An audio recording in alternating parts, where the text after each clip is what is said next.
Hello, everyone. Good afternoon. I'm Alina Polyakova. I'm the president and CEO of the Center for European Policy Analysis. It's really a pleasure to welcome all of you here today for, I think, what's going to be a very interesting and timely conversation with Prime Minister Boris Johnson. We're so honored to have you with us today. So great to be here. Thank you very much. I love the way you call me Prime Minister.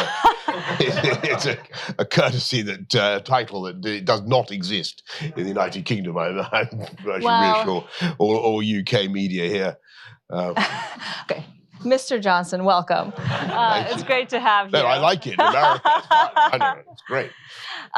Well, I think all of you know former Prime Minister Johnson, who served as the Prime Minister of the United Kingdom and Foreign Secretary prior to that, as well as Mayor of London prior to that, and also the author of now 11 books. Including a fantastic book on Churchill, which I think is so relevant and timely for the current era. And I know we'll talk about that today. So, Prime Minister, let's get into it. Yes. Without further ado, you have been an advocate for Ukraine. Yes. And during your leadership, your premiership, the UK was the first country to deliver lethal aid to Ukraine, even prior to the full-scale Russian invasion, and to deliver artillery systems and weapons.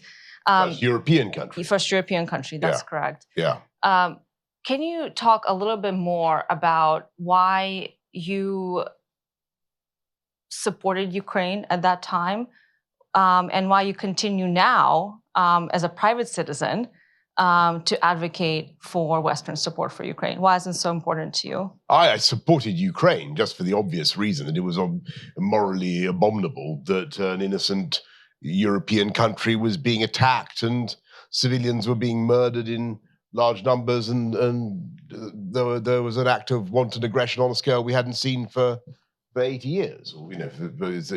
Putin unleashed the biggest war in Europe since the Second World War. So obviously I was supporting Ukraine for moral reasons, for legal reasons, for humanitarian reasons. But I also, and those are the primary reasons, but I would say that from the point of view of the United States and the UK, there are also enormously powerful strategic reasons for wanting to support Ukraine.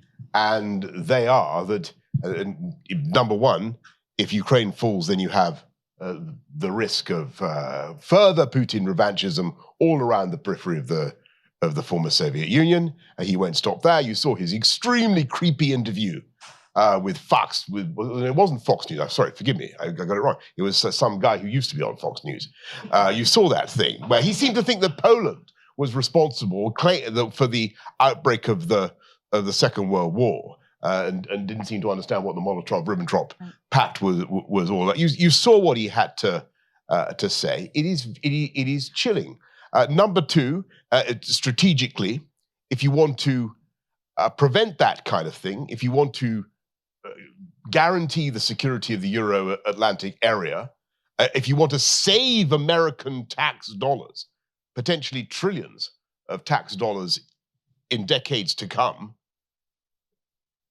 trying to undo the damage of future such aggression, then supporting Ukraine is immensely cost efficient.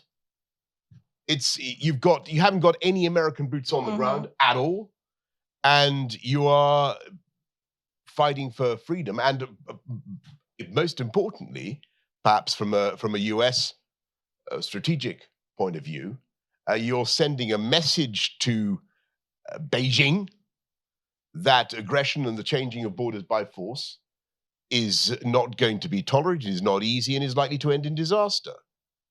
And these are very powerful strategic considerations. I would also say there are other points you could make as well. I think that the supplemental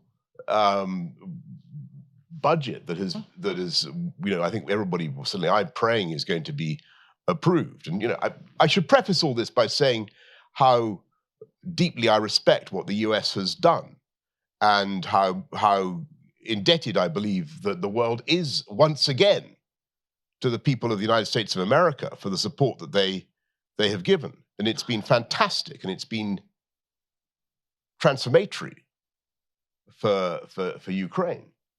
But unfortunately, the situation is grim, and the delay is terrible right now. Well, and so if we mean what we say about helping them, and if we mean what we say about doing it, helping them for as long as it takes, or whatever the mantra is, then we have to get that supplemental budget approved. Absolutely. Well, let's talk about what's happening today in Ukraine. You said the situation is most of the money. Sorry, just final thought from the American point of view.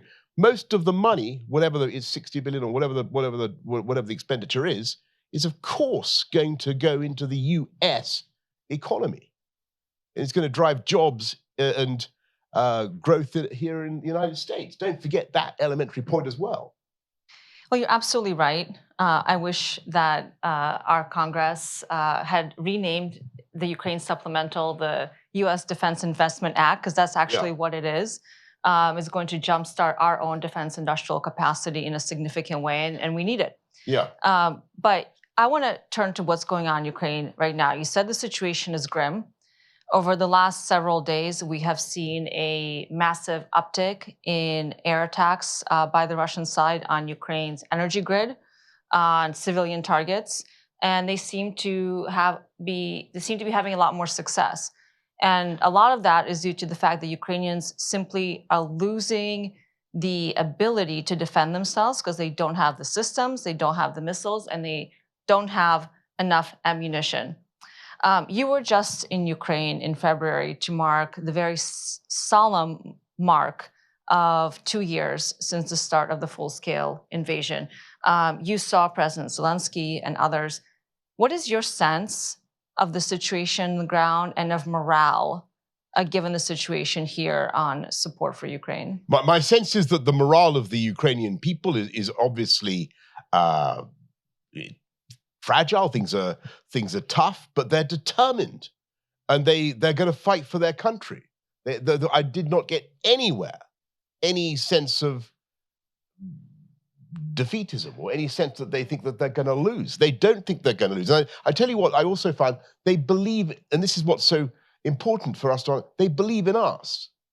They really think that we are going to stick with them, and we have to vindicate that faith. Just because of the things we've already said. I think it's worth remembering what would have happened if Putin had succeeded on February the 23rd, 2022. And just imagine, which is, by the way, what all my defense intelligence people were saying was going to happen. They said it would be over in days, and it would have been a dark ages for Ukraine, and a kind of a world in which there was forced Russification, in which journalists were shot, politicians, poisoned or taken to the gulag as they are in Russia now. Just imagine what would have happened to Ukraine, and what the Ukrainians have achieved in fighting that off with the help of US weaponry has been astonishing. And they've recaptured more than 50% of the land that Putin originally took. We must never forget what they've achieved, right? Because we sometimes just listen to this endless barrage of terrible news. And they've incapacitated about 40% of Russia's Black Sea Fleet. I can't remember the exact numbers, but it's a huge amount. And they've killed a huge number of Russian soldiers. And they've shown themselves to be a really, really formidable fighting force. But, every time I go and see them, it's the same. And it was no different in Kyiv this time. They are just praying for that kit. And it is frankly horrendous that they are being forced to fight without the wherewithal to protect themselves from Russian munitions. and without, so they need they need the air defenses to protect their cities and their infrastructure, which are now taking a real hammering, and more of the as you say, more of the missiles, the Russian missiles, are now getting through, and they need the shells. They need artillery to give their troops cover and to fight back. And their casualties are now very severe. And I just do not understand why we in the West, for this relatively trivial outlay, can't just make these elementary commitments and give them what they need. Remember, Ronald Reagan basically won the Cold War by outspending the Soviet Union on defense. We have and Putin is now ramping up his production of weapons. We have the opportunity, if we get our act together, to ramp up our production of military equipment for Ukraine and turn this thing round. Because believe me, they can win. They've shown that they can win. I think they will win, but they just they need the kit. And that's their feeling that comes through again and again. There's no deal they can see they can do with Putin. I mean, nobody comes up to me furtively and says, "Oh, but by the way, we could trade this and this, and let's cut a land for peace deal." Nobody suggests that. It's not. And I think any Ukrainian politician who tried to do it would be in a very difficult position. Well, Mr. Prime Minister, let me follow through on that line of thought, and then stick with Ukraine for a second. What do you say to those who say, "Look, let's look reality in the eyes. The Russians concede this war forever. They don't care how many Russians die, hundreds of thousands, maybe even millions. They've ramped up their war economy production. They can outproduce us on ammunition right now, which is really shocking if you think about it." But they can't. I mean, they it looks as though they can at the moment, but our economies are, what, 25, 30 times the size of Russia. It's ridiculous. So we obviously have the capacity and the potential to defeat the Russians. There's no question about that. There's no competition there. But what do you say to those people who say, "Look, the Russians, this is their forever war. They're going to commit anything they can to this. And the Ukrainians are facing a problem with mobilization. There's simply not as many Ukrainians as there are Russians. And the Ukrainians care about the lives of their citizens in a way that certainly Putin and the Kremlin does not." So what do you say to those people who say, "Look, let's look at the numbers. How can Ukraine win? Is this a winnable war?" Yeah, but the people who are saying that are Putin and the Kremlin apologists and the propagandists. I mean, that is very much their line, and that's what you will hear on from those parts of the of Fox News and so on that have been infected by this line of thinking. It's demonstrably not the case. Ukraine can and I think, given the right kit, will win. And I just let's flip that round. If Putin has to withdraw from the bits of Ukraine that he currently occupies, is it really? Everybody says, "Oh, it will be a disaster for Vladimir Putin. At the end of, there'll be a putsch in the Kremlin. There'll be, with unforeseeable consequences, the breakup of Russia, blah blah fish cakes." Really, he has total control over the organs of opinion in Russia. He can present almost anything as a conclusion, a success for his special military operation. He can say that the place was purged of Nazis or whatever. Not that there were any Nazis to begin with. There are ways through for Putin. There are ways through for Putin to end this thing, get out, and claim some sort of moral victory. Russian language has been preserved. Ukraine has agreed this. That Russian culture will be respected in so on, so on, so on. All sorts of things that he could claim. But if Putin succeeds, and we are, I think that you're right, Alina, and I think that the risk is that actually, if we keep delaying, unless we give the Ukrainians what they need, it's becoming pretty clear that the Russians, by a combination of attacking cities, attacking infrastructure, and grinding forward, they may be able to make a breakthrough. And the Putin's ambition is to get Kyiv. He wants to complete this thing. He wants to take control of the whole country. And I've got to say that if that happens, I think it would be an absolute catastrophe for the West, and a catastrophe for America and for any concept of American leadership. So, and I think it would be, I think it would be a reverse bigger than Vietnam, because this would be big. When I say bigger than Vietnam, I mean because this would be NATO. This would be NATO. After 80 years, 75 years of success, this would be NATO that had failed for the first time in a European war, because NATO has been trying to support Ukraine. NATO countries would basically have been shown to have been too weak, too irresolute, and the message would be, I think, absolutely disastrous. And I really can't believe that any American president or incoming American president is going to want that to happen on his watch. So let's connect the dots here a little bit. The Prime Minister of Japan was just here in Washington, and he addressed the U.S. Congress, and he mentioned Ukraine 9 times. Yeah, that's because, and Fumio Kishida, who I've known for many years, is very clear-eyed about this. Unlike so many other people, he really sees the direct read across between Russian victory in Ukraine and massive instability in the Asia Pacific region, and he sees the consequences for his country, for Japan, and obviously for Taiwan. And so for American congressional leaders who are thinking about that risk, I think there's a sort of muddle going on at the moment where people are thinking, well, rather than worry about Ukraine, we should worry about Taiwan.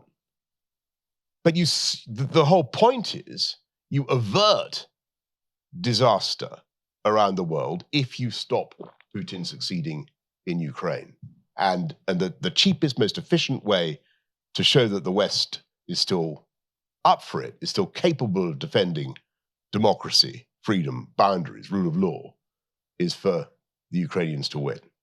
So looking ahead a couple of months, we have an important event, which is the NATO summit. Will be held here in Washington in July. It's the 75th anniversary, as you mentioned, of the alliance. We've had 2 new members join, Sweden, Finland. Certainly these are things to be celebrated.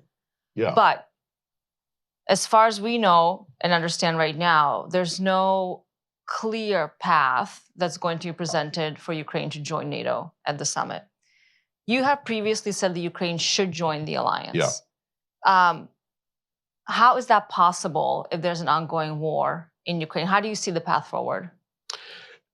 So first of all, it's worth dwelling for a second on your point about Finland and Sweden, and that really is a comment on how catastrophically Putin has miscalculated in his whole venture already. He's got 2 historically neutral countries now aligned firmly against him, and against Russia. But the problem of Ukraine, unless we get it into NATO, unless we get Ukraine into NATO, the problem of Ukraine will remain. The problem of Ukraine was caused by ambiguity and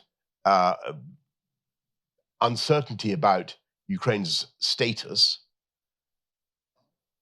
and we need to fix it. The only way forward is the stability and the certainty that comes from NATO membership. Now, the problem is a chicken and egg problem, which everybody can see, which is that you can't, under the rules, and it's very difficult practically to get a country into NATO while its boundaries are contested. It hasn't happened. Well, I suppose you could argue it happened to post-war Germany, but it's a difficult thing to pull off, and so that's the problem, the barrier that's put in place of Ukrainian membership.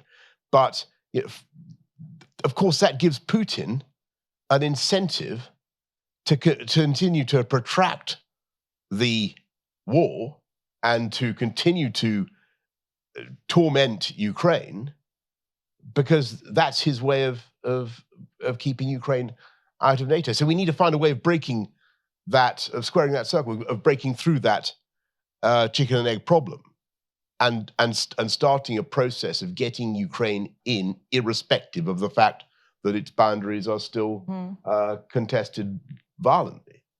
And and I say that because we've tried not having Ukraine in NATO. That's what this is all about. We made various statements that seemed to encourage Ukrainian membership of NATO, but then failed to go through, failed to deliver on any of them. And the result of that ambiguity has been total disaster. So we try. The not having Ukraine in NATO led to the worst war in Europe for 80 years, and huge number of civilian casualties. The only way forward is to start getting Ukraine into NATO. And I think the problem at the summit in Washington is going to be here. People are going to be very hesitant. But what this thing has taught us is that delay and hesitation are making it worse. It was delay and hesitation in giving the right munitions that have protracted this, and it's the delay with the supplemental that's causing so many problems with the Ukrainians right now. So let's talk about that for a moment. The delays, the lags in deliveries, all of these things have happened in the last 2 years that have led not to a policy of victory for Ukraine, but I think a policy of Ukraine just not losing. Yeah, right? I mean, what do you think, if this keeps going at this pace, regardless of what happens with the U.S. elections, whether that's President Biden's second term or former President Trump's second term, what do you think is the sense in Europe and among our European allies, and the UK being our closest ally, of course, about the consistency and the reliability of the United States in Europe in particular? Look, I think that I go back to what I said earlier on about the significance in Europe and around the world of a Putin victory. It will be a colossal shock. I mean, the retreat from Afghanistan will be nothing compared to Putin winning in Ukraine. Nothing. And the message will, I mean, China's basically bankrolling Russia completely now, right? And the Chinese increasingly think that they've bet on the right horse. Because the longer we delay, the more irresolute they think we are. And so, to your point, Alina, I think people will think we've lost the plot, and it will look like the beginning of the end of American hegemony. It'll look like the beginning of the end of Western hegemony. It really will. And is that what you want, folks? I mean, honestly, the tragedy is that this could be fixed with what is, by any standard, such a modest outlay. So let's just get on and do it. Hear, hear. Well, Mr. Prime Minister, I'm sorry, I'll keep calling you that because we keep the titles here in the United States. Exactly. May come in handy. I really appreciate the time you're taking to have this important discussion with us. I have one last question for you. We are in a really dire situation. We know the politics here in the U.S. Congress. We have an election coming up that could be decisive. You have publicly endorsed President Trump. With a caveat. Tell me. The caveat was that he has to do the right thing on Ukraine. If you mean the piece in the Daily Mail, yeah. I mean, look, I mean, so what I said in a closely argued, but evidently widely unread piece in the in the Daily Mail was that when you actually look at the substance of what Trump did in the White House on foreign policy, you can make a case for quite a lot of it. I think he took firm action on Bashar al-Assad's use of chemical weapons, which compared quite favorably with the inaction of the previous administration, and indeed the UK itself in 2013. He gave the javelins, right, which was not insignificant. He was very tough on the IRGC Quds Force, to put it mildly, which I don't think was a bad idea in retrospect, though everybody freaked out at the time. I think you can make a case for things he did. So that emboldens me to say, well, come on, if he can show that spirit in office again and show the urge to make America great again in the way that I believe America needs to show that it's great again, then that could be a very good thing for the world. Yeah, I make no secret. That's what I think. But there's a big if there. Do you think Europe is ready for another Trump presidency? Yeah, look, I mean, of course they are. This is a hilarious idea. I mean, I watched it. I watched it last time, and the point about the president of the United States, and this is what has got. And by the way, this is a good thing, and we've got to protect this. When the president of the United States goes to a European summit and arrives with this huge convoy of preposterously expensive black vehicles which clog the streets of whichever tiny, lovely, beautiful European capital or Cornish village or wherever he arrives. What happens is that the European, whoever he or she, the president may be, and whatever they may say about that president when they want to look cool to their own electorate, in the privacy of the summit meeting, and when they actually have the chance to make nice to the US president, it is like watching a tribe of baboons offering acts of simian homage to the leader. However baboons do that, which I don't propose to describe. But that is basically what they do. Because that is, all human institutions require a leader, and that's just the way life is, and the world is no exception. The world, and frankly, I would rather, of course, I'd rather the UK was the world leader, but those days are long gone. I would. You had a good run. Yeah, we had not as long as some people, but I would rather have a liberal capitalist democracy as the global hegemon, and I'd rather have America. And what's happening now in Ukraine is incredibly important. I would say critical for that vision of the world. Well, Mr. Prime Minister, thank you so much for this conversation. I really appreciate your time. Let's give the Prime Minister a hand. Well, thank you. Thank you. Thank you.